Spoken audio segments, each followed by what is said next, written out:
Módulo 4.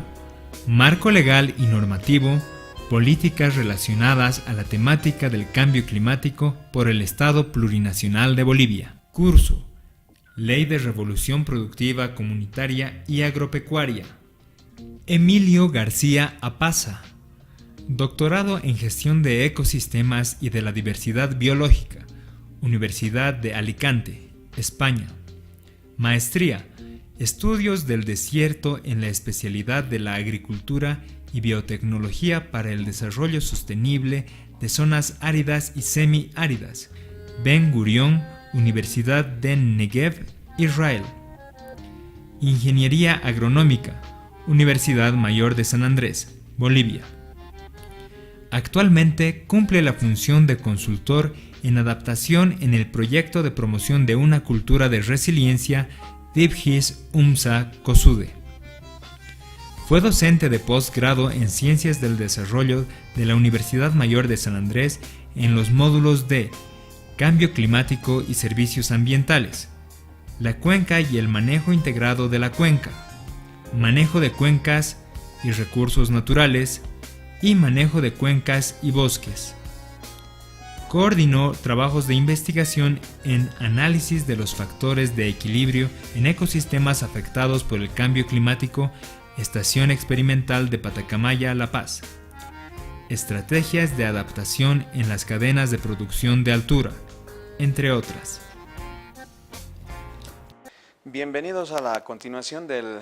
diplomado en Planificación de la Resiliencia y la Adaptación al Cambio Climático. Esta parte del módulo 4 habla de la Ley de Revolución Productiva Comunitaria y Agropecuaria, que básicamente se refiere a cómo el Estado apoya la producción agropecuaria en nuestro país. Esto está principalmente basado en un comportamiento de la producción agrícola, el cual muestra un crecimiento bastante positivo a lo largo del tiempo, si hablamos de una serie histórica. Es decir, estamos hablando que la superficie de producción agrícola en nuestro país se ha ido incrementando y además, asimismo, la producción. Sin embargo, dependiendo justamente del tipo de producto agrícola que tengamos presente, no necesariamente los rendimientos han ido mejorando, sino que han ido manteniéndose estables o incluso bajando en el tiempo. Entonces hay que reconocer que determinadas regiones tienen sus cultivos agrícolas que tienen un comportamiento en el tiempo netamente positivo, vamos a decir. A partir de esto se tiene que impulsar, por lo tanto, estrategias y políticas para desarrollar de manera mucho más efectiva y eficiente el crecimiento de estos cultivos. Dado que esto es importante y está relacionado con lo que es la seguridad y soberanía alimentaria, tenemos que visualizar no solamente determinados cultivos, sino que tenemos que visualizar aquellas que están dentro de la canasta familiar o dentro de pronto de la importancia en la que se desarrolla estos a partir de la necesidad justamente de acceso de estos alimentos a la población más necesitada. De ahí que tenemos que mencionar que en el 100% de producción de superficie de nuestro país, la mayor parte lo tiene Santa Cruz y los llanos. En realidad ambos están prácticamente con un 70% de producción en todo nuestro país, con referencia a lo que son los valles y el altiplano, con alrededor de un 30%.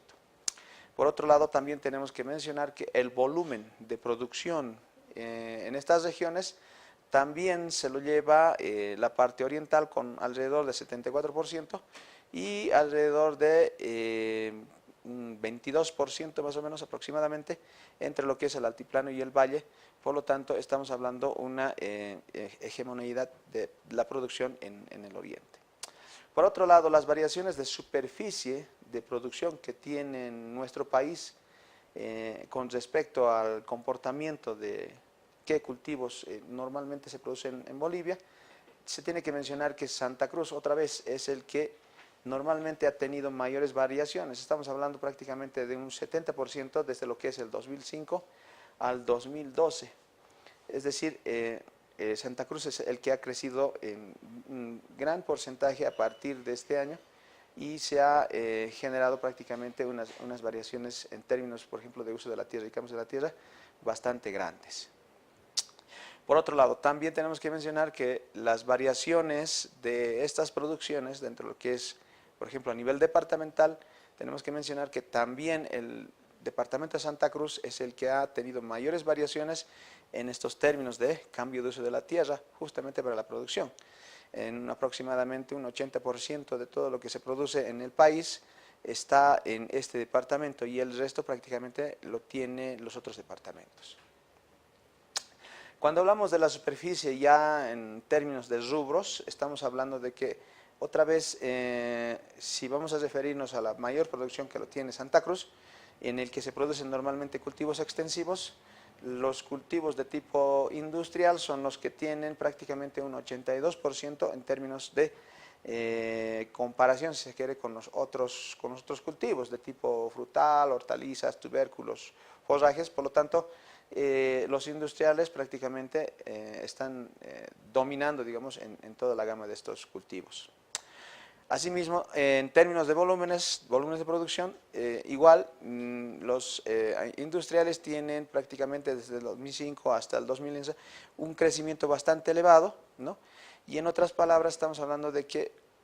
hasta el 82% de toda la producción están prácticamente en manos de los productores agroindustriales. El resto de los productos prácticamente están por debajo del 6%, ¿no? Estamos hablando entre 6, 2, 1% respectivamente. Por otro lado, las variaciones de la superficie, de los cultivos, según cultivos en este caso, tenemos que mencionar que la mayor cantidad de cultivos producidos en nuestro país están relacionados justamente con los agroindustriales. Y en esto específicamente estamos hablando de la soya y el girasol y el sorgo de grano, que entre los tres son aproximadamente unos 54% del total de volumen de producción que tiene nuestro país. Estamos hablando de que realmente la producción de tipo industrial domina sobre el resto, digamos, de cultivos generados en nuestro país. Ahora, esta variación en términos de volúmenes también es hegemónico. Sin embargo, ya no es, digamos, en este caso la soya la que está en primer término, sino la caña de azúcar. La caña de azúcar se produce en mayor volumen por superficie y estamos hablando alrededor de un 85%, no, más, estamos diciendo un 55% aproximadamente, con relación, por ejemplo, a la soya, al maíz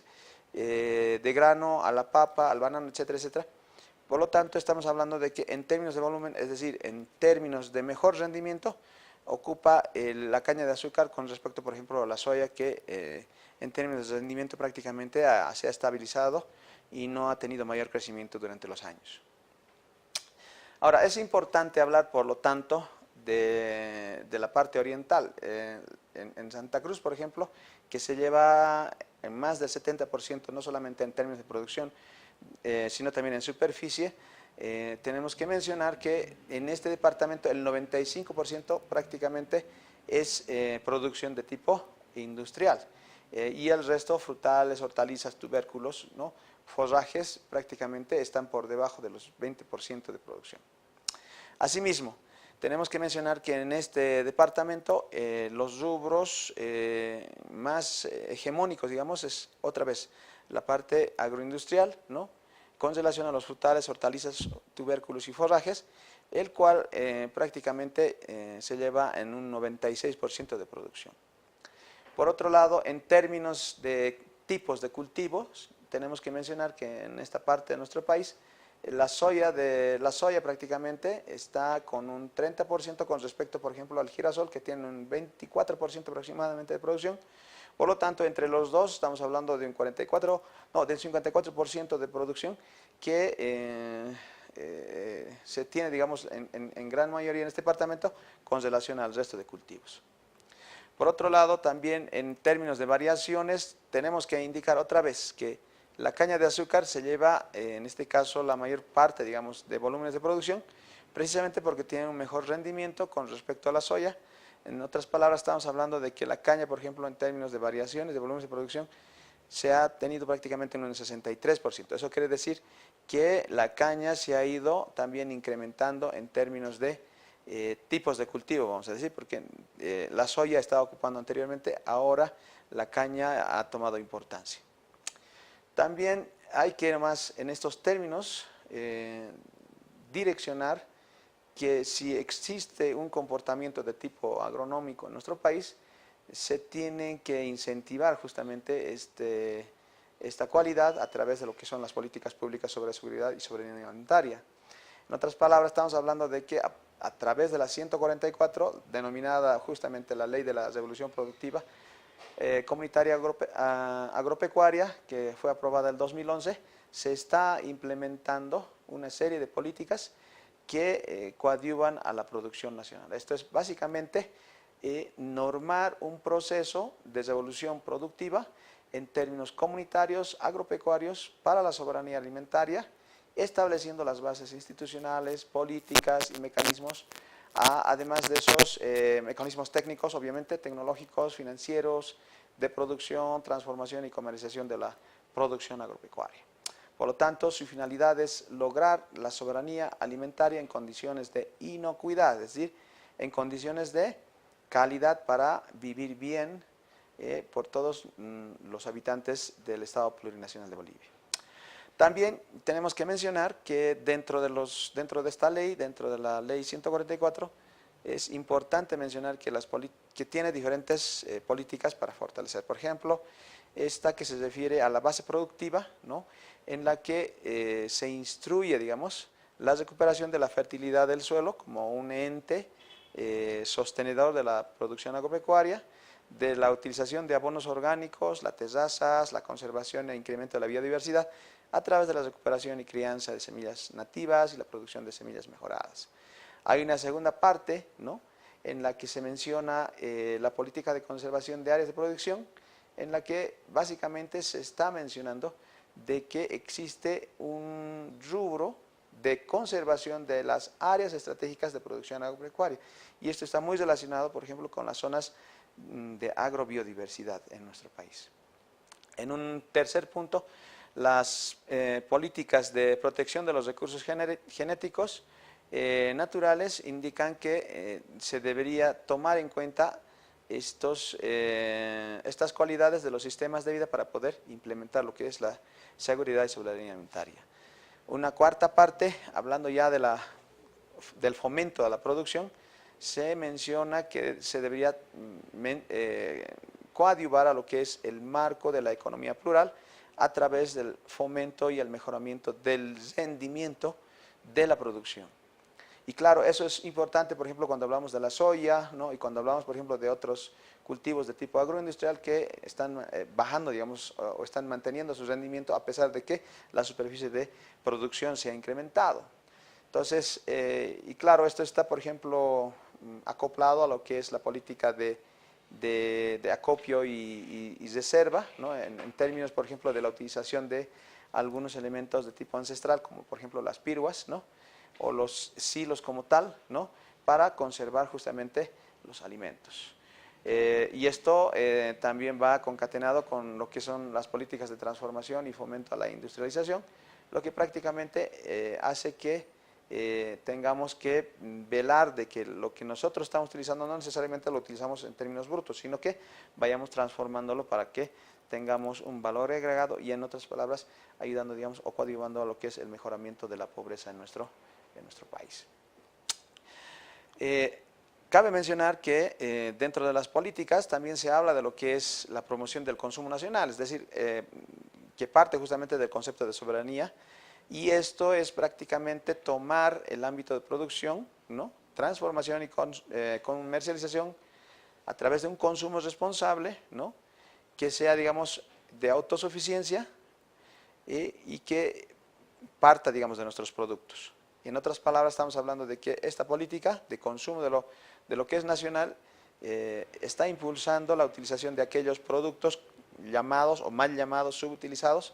que de pronto pueden ser parte de nuestra alimentación, de nuestra dieta diaria, y que también son o inclusive mejor que los productos que normalmente se utilizan o tradicionalmente se han utilizado en la mesa boliviana.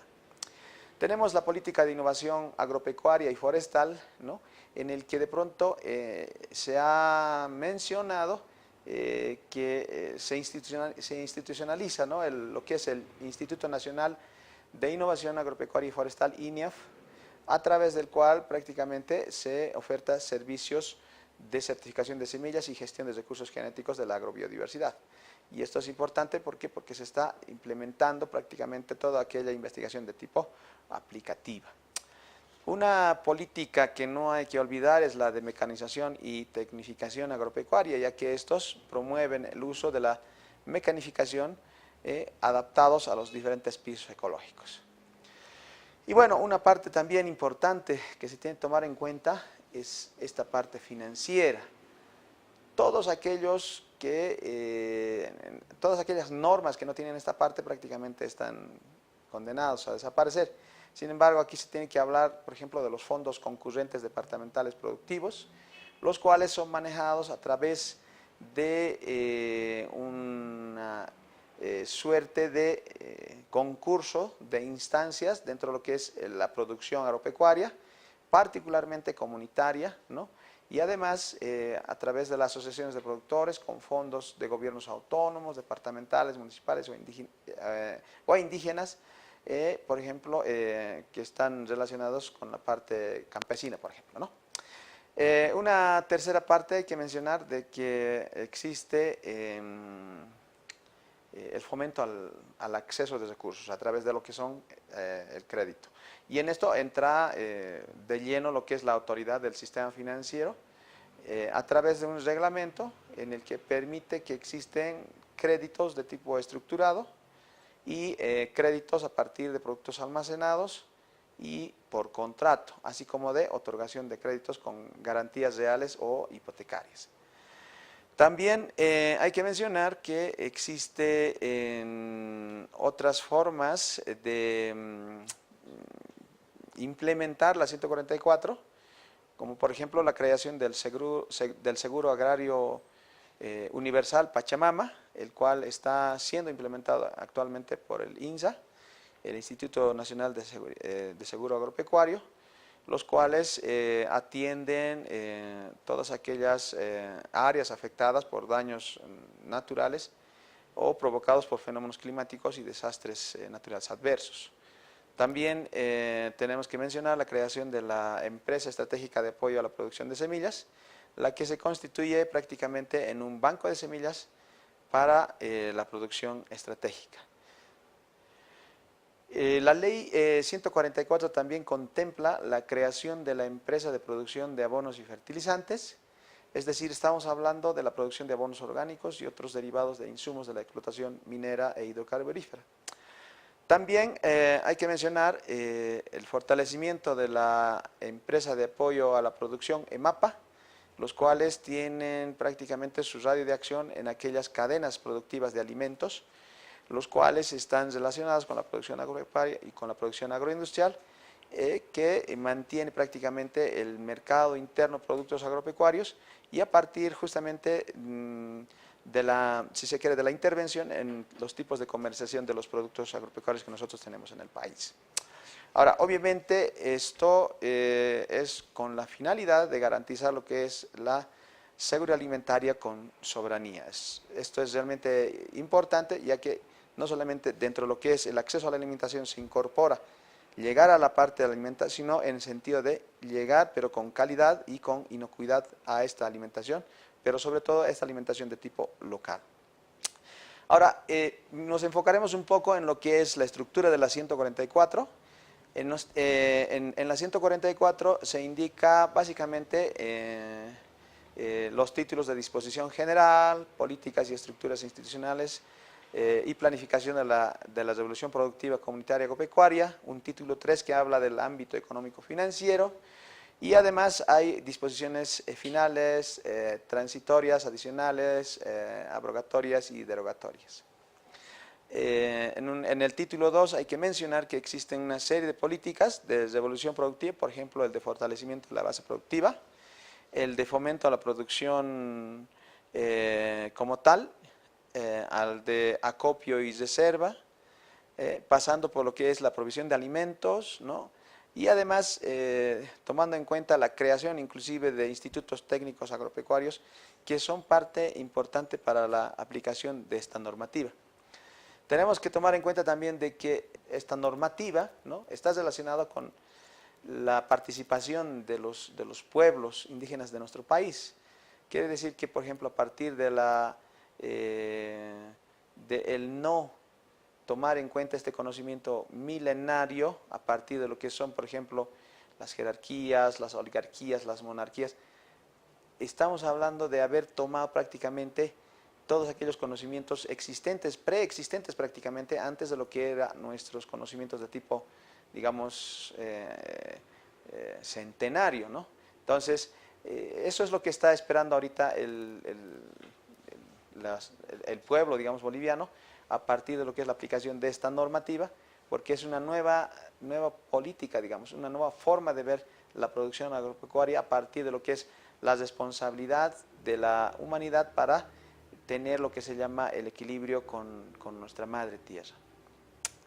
Entonces, hay que mencionar también en ese sentido de que existen temas, por ejemplo, súper importantes, y esto es, por ejemplo, esta generación del Instituto Nacional de Seguro Agrario, el INSA,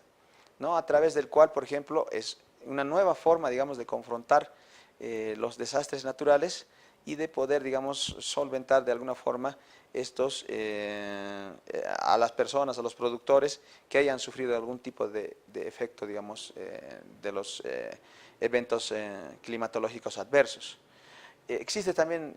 una parte que es muy importante que hay que tomar en cuenta, que es esta canalización de mayores recursos, ¿no?, a través de lo que es justamente la aplicación del reglamento de esta ley, ¿no?, permitiendo justamente una participación de la banca privada y además de la generación de un fondo crediticio comunitario rotativo, que también es una forma de poder confrontar los eventos adversos, y no solamente a partir de los eventos climatológicos, sino también de otro tipo de eventos que podría suceder en el ecosistema.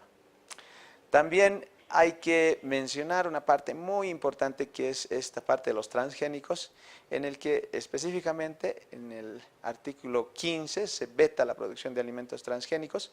y exige el etiquetado de todos los productos obtenidos bajo estos métodos. Ahora, existe obviamente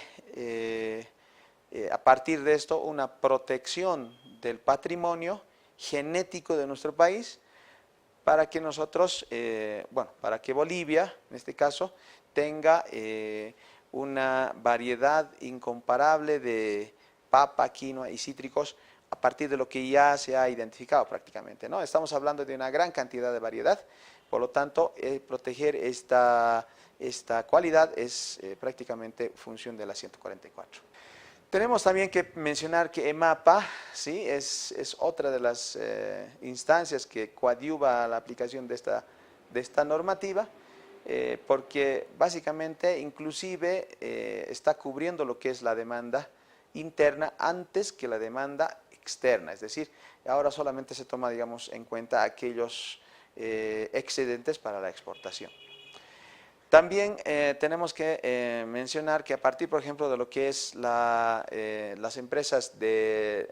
de empresas de semillas, ¿no?, estamos generando una protección, ¿no?, de lo que son esta parte de recursos genéticos, pero de tipo, digamos, utilizable. Estamos hablando de la conservación in situ, ¿no? A partir de lo que es la producción no solamente de semillas, sino también a la producción de abonos. Es decir, estamos hablando de dos tipos de empresas que apoyan a la generación, digamos, de mayores índices de rendimiento. Y eso es importante, ya que en algunos cultivos, como ustedes lo han visto en las gráficas anteriores, prácticamente el rendimiento se ha mantenido o ha bajado en algunos productos. Bueno, con esto hemos concluido este capítulo dentro del módulo 4. Vamos a continuar con otro módulo en una próxima sesión. Les agradezco mucho su atención. Muchas gracias. Curso Ley de Reducción de Riesgos y Atención de Desastres. Bienvenidos a la continuación del módulo 4 dentro del Diplomado de Planificación de Resiliencia y Adaptación al Cambio Climático. En esta ocasión les vamos a hablar de la Ley 602, que tiene que ver con la reducción de riesgo y atención de desastres. El marco de esta ley está prácticamente dentro de algunas que ya prácticamente se han aplicado. Estamos hablando de un decreto supremo que fue la 29.894, en el que se prácticamente genera, digamos, la organización del Poder Ejecutivo. La ley 3351, que fue la que marcó en su momento el Poder Ejecutivo, y estamos hablando de una normativa reciente que es la 2140, la anterior Ley de Reducción de Riesgos de Desastres, así como su normativa modificatoria, que es la 2335, las cuales han sido base, digamos, para que esta normativa vaya adelante. A partir de lo que es inclusive otra modificatoria, que es el Decreto Supremo del 26739, los cuales prácticamente reglamenta las funciones de la reducción de riesgos de desastres en nuestro país. Tenemos que mencionar de que existe una institucionalidad súper marcada en lo que es la gestión de riesgos. En nuestro país estamos hablando a la cabeza de lo que es el Ministerio de Defensa, y están el resto de ministerios como el de Desarrollo Productivo, Salud y Deportes, Economía y Finanzas, Planificación, Ministerio de Presidencia, Desarrollo Rural y Agropecuario, Obras Públicas, Ministerio de Educación, Ministerio de Medio Ambiente y Agua, Ministerio de Gobierno, prácticamente todos ellos conformando lo que se llama la CONARADE. Y esto es parte de un sistema de atención a lo que es la reducción de riesgos de desastres. Por otro lado, tenemos que mencionar también que existen responsabilidades, es decir, no solamente dentro de lo que es este consejo existe la responsabilidad a la cabeza, es decir, al Ministerio de Defensa. Estamos hablando de que según nuestra anterior normativa, así como esta vigente, existen normas y metodologías de reducción de riesgo de desastres, ¿no? Que permiten elaborar una serie de elementos como los planes sectoriales, las designaciones, por ejemplo, de las responsabilidades están justamente a cargo de lo que es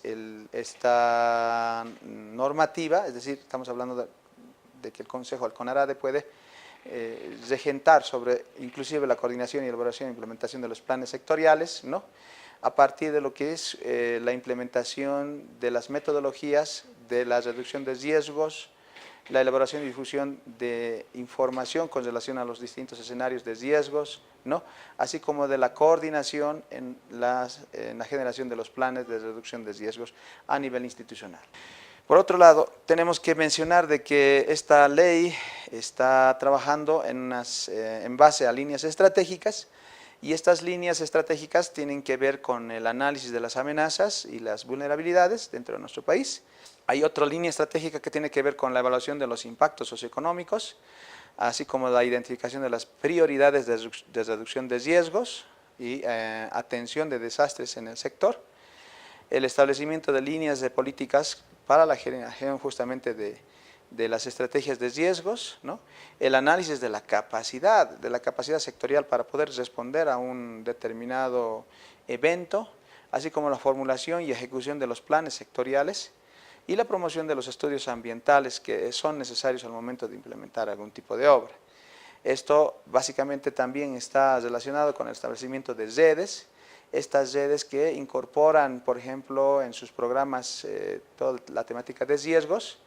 y además coadyuvan con lo que es la generación de los modelos para el apoyo de, digamos, a las entidades territoriales, así como el fortalecimiento de los sistemas de alerta y comunicaciones entre los entes de conocimiento. Y una parte muy importante es también esta parte de la capacitación comunitaria y formación profesional en esta materia. Ahora, dentro de los ejes temáticos tenemos que mencionar que existen varios elementos que hay que tomar en cuenta. Por ejemplo, las políticas e instrumentos de estas políticas, la información, investigación, el conocimiento, la educación y comunicación, y así como los preparativos y respuestas. Estamos hablando de que dentro de estas políticas hay una concatenación de una serie de elementos que conforman justamente el instrumento de estas políticas. Entonces, por ejemplo,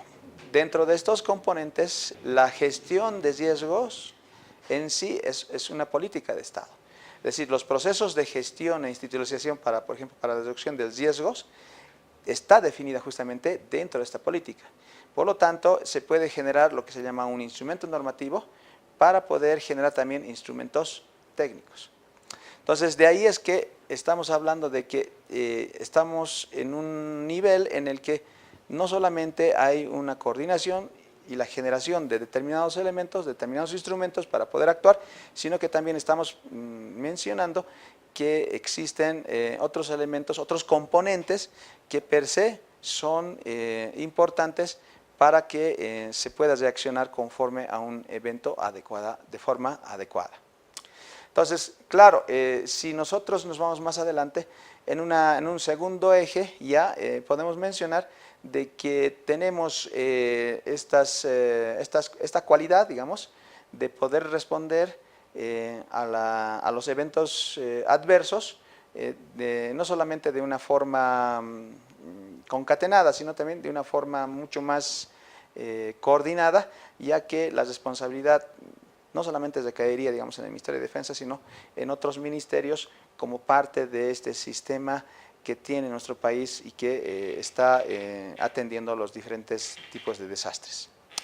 Entonces, para ir mencionando, la gestión de riesgos como tal, como política de Estado, cuando hablamos de la construcción de la visión nacional, ¿no?, a partir de un diseño de lo que es la política de Estado, como parte de cómo debería ser la atención del desastre en nuestro país, por un lado. Por otro lado, si hablamos, por ejemplo, de lo que es los procesos de gestión para la institucionalidad, por ejemplo, de la reducción de riesgos, también tenemos que mencionar que a partir del diseño de procesos, competencias e institucionalidades, se genera, digamos, la gestión sectorial y la gestión territorial. Entonces, palabras, estamos hablando que no solamente estamos hablando a un nivel institucional, sino también a un nivel territorial. Y esto es muy importante, ya que a veces, tomando en cuenta los diferentes poderes que se tiene, digamos, en el Estado, se tienen enmarcados dentro de lo que es, por ejemplo, el manejo de una cuenca, el manejo de una región, dependiendo justamente hasta dónde haya alcanzado un determinado evento. Por otro lado, tenemos los instrumentos normativos de esta política, que parten justamente con lo que es no solamente el diseño, la transformación de los marcos, sino también a partir de lo que es nuestra Constitución Política de Estado, la parte legal y la parte normativa, que son justamente elementos que van a coadyuvar a la generación de las políticas e instrumentos de políticas dentro de lo que es la gestión de riesgo como tal. Entonces, ahí tiene que entrar necesariamente lo que es la planificación del desarrollo y el ordenamiento territorial, obviamente a través de lo que es una inversión pública y la articulación entre las diferentes acciones de adaptación y mitigación frente a lo que es el cambio climático, por ejemplo, con la reducción de riesgo de desastres. En esta parte ustedes están viendo de que tenemos una concatenación de lo que es la gestión de riesgos por un lado y el cambio climático por el otro lado. En otras palabras, es algo realmente importante porque estamos juntando dos visiones que en estos momentos en la mayor parte de nuestro planeta se están manejando de manera unificada.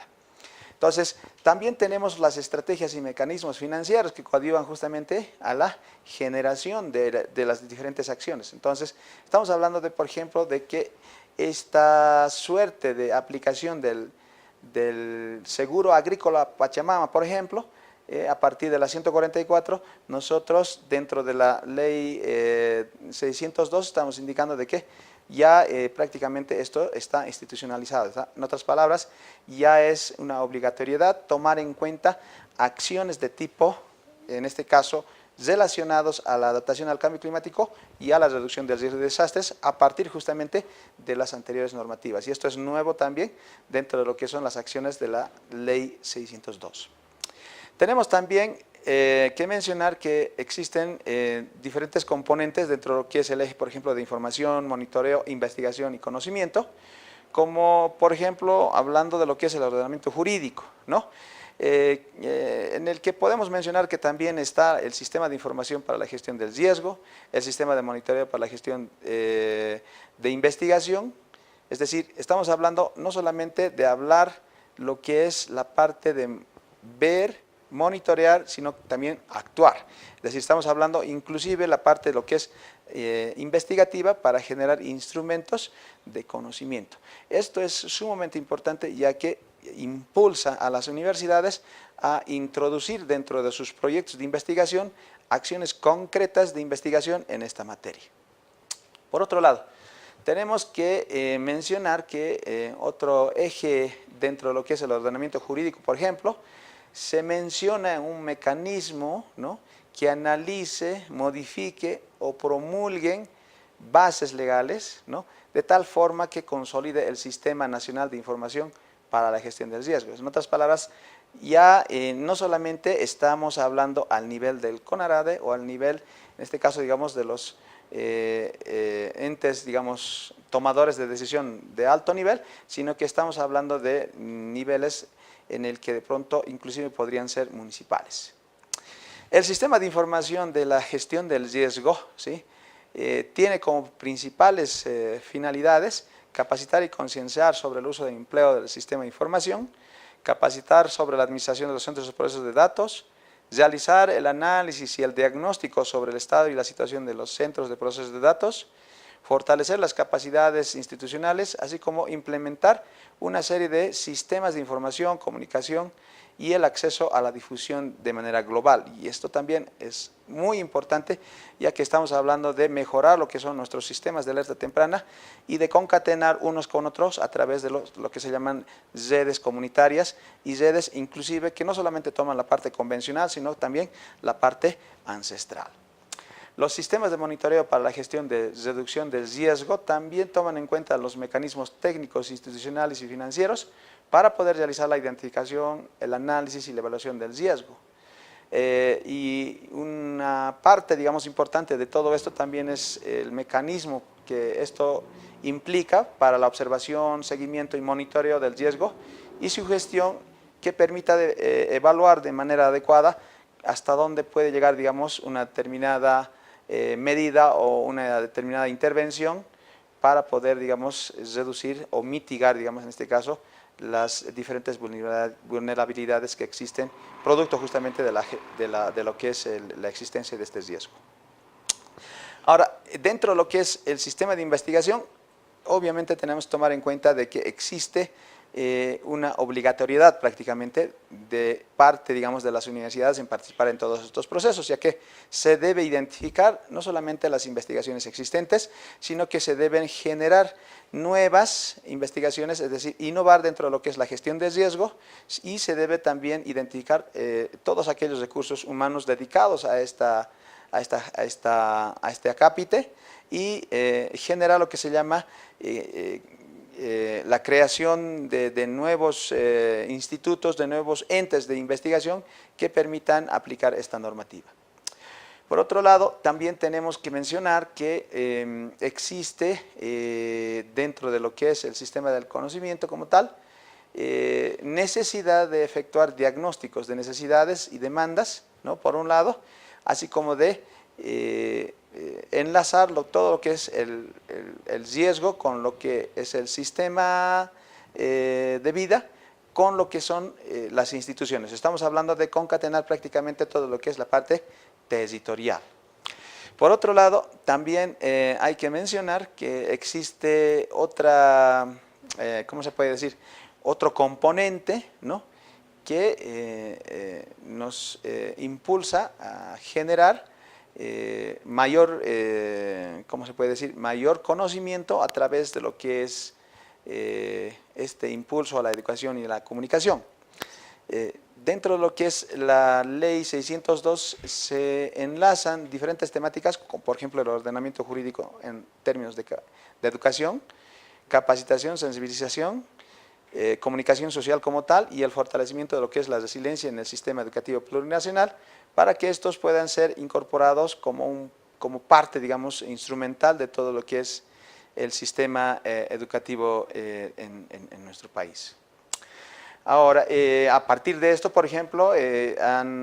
por ejemplo, dentro de lo que es el Ministerio de Educación, se han tenido unas primeras experiencias de, ¿cómo se dice?, de mejorar, digamos, algunos aspectos de coordinación intersectorial, no solamente entre entidades que trabajan en esta temática, sino que también se ha generado unas redes en las que participan no solamente estas instituciones, sino también hay entidades financieras, entidades estatales, ¿no? Inclusive hay entidades de tipo educativo, etcétera, etcétera. Entonces, esto favorece prácticamente la aplicación de lo que es esta normativa. Así que si vamos a hablar, por ejemplo, de lo que es el desarrollo de instrumentos para fortalecer la capacidad de respuesta del país, es una de las experiencias que en estos momentos se está generando conjuntamente el Ministerio de Educación y otras entidades a partir de lo que es, por ejemplo, la mesa de la gestión de riesgos, y la reducción de riesgo de desastres. Entonces, por ejemplo, instrumentos en estas mesas, por ejemplo, se toman instrumentos como el Plan Municipal de Emergencias, el Plan de Contingencias, el Manual de Conformación, e inclusive ya se ha llegado a conformar los libros que seguramente van a ser utilizados en la gestión educativa, que seguramente van a ser publicados en esta gestión y que van a servir seguramente no solamente a la evaluación de daños, sino también a cómo se debería reaccionar desde la escuela, desde la educación, desde la formación formal, en términos de lo que es la reducción de riesgo de desastres. Ahora, hay también lo que es, por ejemplo, esta parte de descentralización de la capacidad de respuesta de los niveles, en este caso de lo que es los gobiernos departamentales y municipales, ¿no?, ya que a partir de lo que, por ejemplo, la experiencia de la anterior ley de la reducción de riesgos de desastres, se indicaba de que tenía que pasar no solamente de este municipio a lo que es la gobernación, inclusive al ministerio. Se está manteniendo esa estructura porque es una respuesta que se tiene que dar a partir del municipio para poder llegar inclusive a lo que es el ministerio e inclusive a lo que es la vida internacional, ¿no? Entonces, a partir de esto ya estamos pensando en lo que es la organización no solamente comunal, sino que estamos hablando de la planificación y el fortalecimiento de estos instrumentos en estos tres diferentes niveles. Y claro, y una situación que hay que mencionar es esta suerte de articulación de diferentes entidades para poder reducir lo que son el riesgo de desastres, y obviamente los procesos de adaptación al cambio climático, que es como una especie de oportunidad al desarrollo, ¿no? En otras palabras, estamos hablando de que no solamente si hablamos de lo que es eventos climatológicos adversos, producto, digamos, en este caso, digamos, del sistema natural, también están aquellos generados por aquellos procesos de tipo antrópico que ahorita están asociados a determinados niveles, ¿no?, en el que se tienen que actuar de manera integral, ¿no? Entonces, esto es importante ya que no solamente moviliza la parte del público, sino también moviliza a autoridades, técnicos y población en general. Y claro, hay que mencionar también de que existen diferentes mecanismos y lo que se está generando, por ejemplo, en nuestro país es a partir de la generación de diferentes instrumentos, de diferentes materiales, como por ejemplo guías, algún tipo de manuales, ¿no?, que por ejemplo entidades como el BETAS ha manejado bastante bien durante estos tiempos y que ahorita están vigentes prácticamente para poder implementarlo a nivel local y poder ser replicado, digamos, en diferentes partes de nuestro país, en diferentes tipos de adversidades. Tenemos que mencionar, por ejemplo, que existen también plataformas nacionales de implementación de estos instrumentos, así como de la generación de diferentes sinergias entre diferentes instituciones, las cuales están ahorita trabajando en lo que es justamente estos dos procesos. A partir de esto tenemos que mencionar que el carácter de lo que es la gestión del riesgo como tal implica la participación institucional. Por lo tanto, esto es realmente importante a la hora de tomar decisiones de manera definitiva y estratégica.